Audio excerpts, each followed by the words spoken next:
ओम साई राम। मेरा नाम है गुंजन। गांव साई गुन में आप सबका स्वागत है। ये इस चैनल का पहला एपिसोड है और इस चैनल में शिरडी के साईं बाबा की सच्ची कथाओं का आप आनंद ले पाएंगे। वो कहते हैं साईं हर पल में है, साईं हम सबके साथ है। तो बस ये कथाएं सिर्फ एक माध्यम है साईं बाबा को हर पल याद करने का। आइए इन सभी सच्ची कथाओं को सुने और साईं बाबा की हम सबके जीवन में मौजूदगी का आनंद लें। अगर आप भी शिरडी के साईं बाबा की कोई सच्ची कथा हमारे संग शेयर करना चाहते हैं तो आप हमें कांटेक्ट कर सकते हैं। ईमेल आईडी हमारी स्क्रीन पर आ रहा है। हमारे बीच सबसे पहले आ रही हैं सोनी खन्ना, जो अपने जीवन की शिरडी के साईं बाबा की कुछ सच्ची घटनाएं हमारे साथ शेयर करेंगी। तो आइए उनकी कहानी सुनते हैं। ओम साई राम। सभी साईं भक्तों को ओम साई राम, जय साई राम।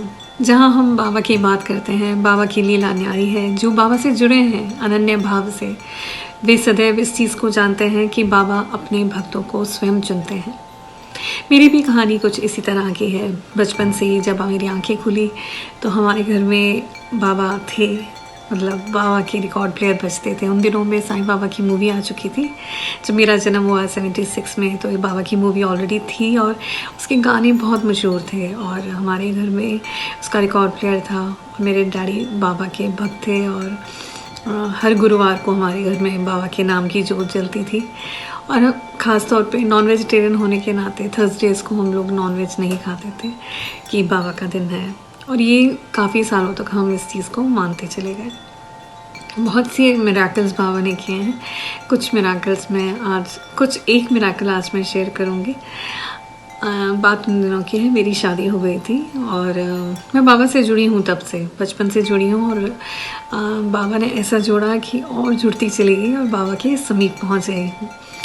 तो ये उन दिनों की बात है जब मेरे बड़े बेटे का जन्मदिन था मार्च में।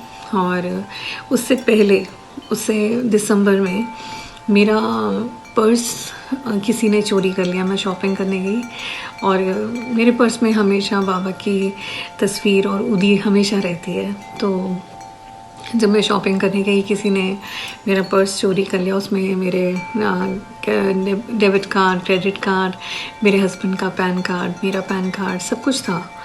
तो जब वो चोरी हुआ पहले तो मैं घबरा गई और उसमें पैसे भी थे, 3-4 हज़ार रुपये थे। तो मैंने मन ही मन बाबा से कहा, बाबा उसमें आपकी उदी है और मुझे वो सारे कार्ड चाहिए, मुझे पैसों से कोई लेना देना नहीं है और आप पर्स भी ना दें बट मुझे वो कार्ड मिल जाए। मैंने ऐसा बोलकर छोड़ दिया और ये तकरीबन 21 दिसंबर की बात है। और मैंने रोज़ ही बाबा से प्रार्थना करनी कि मिल जाए तो अच्छा है।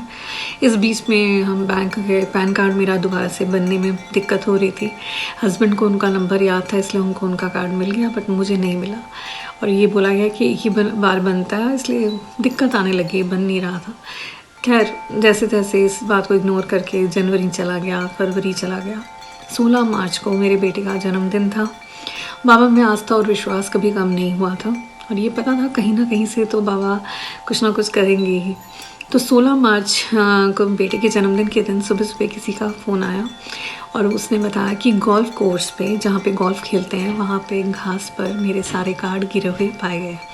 और उन्होंने हमारा नंबर वहीं से देखा, मेरे हस्बैंड का, और हमें संपर्क किया, मेरे हस्बैंड को। तो हम गए और मैं बहुत अचंभे में थी कि कार्ड मिल गए, सारे के सारे कार्ड मिट्टी से लथपथ थे लेकिन सारे कार्ड मिल गए। और मेरे हस्बैंड ने जिस इंसान से मिले जाकर, उसने यूँ तिलक लगाकर और एक डंडा पकड़ा हुआ था। तो मैंने उनसे कहा मुझे मिलना है उससे, कौन है वो, किसने फ़ोन किया। तो मेरे हस्बैंड कहते हैं कि वो देकर उसके बाद वो गायब भी हो गया, मुझे भी दिखा नहीं है वरना मैं मिलवाता। खैर बाबा की लीला तो न्यारी है। और हमें जैसे मैंने आपको बताया कि मेरी उदी और बाबा की तस्वीर हमेशा मेरे पर्स में होती है। तो ये एक चमत्कार बाबा ने मेरे साथ किया था कि बाबा की मैं सदैव ऋणी हूँ और ज़िंदगी पूरी चमत्कारों से भरी है और अपने अनुभव भी शेयर करती रहूँगी। ओम साई राम, जय साई राम।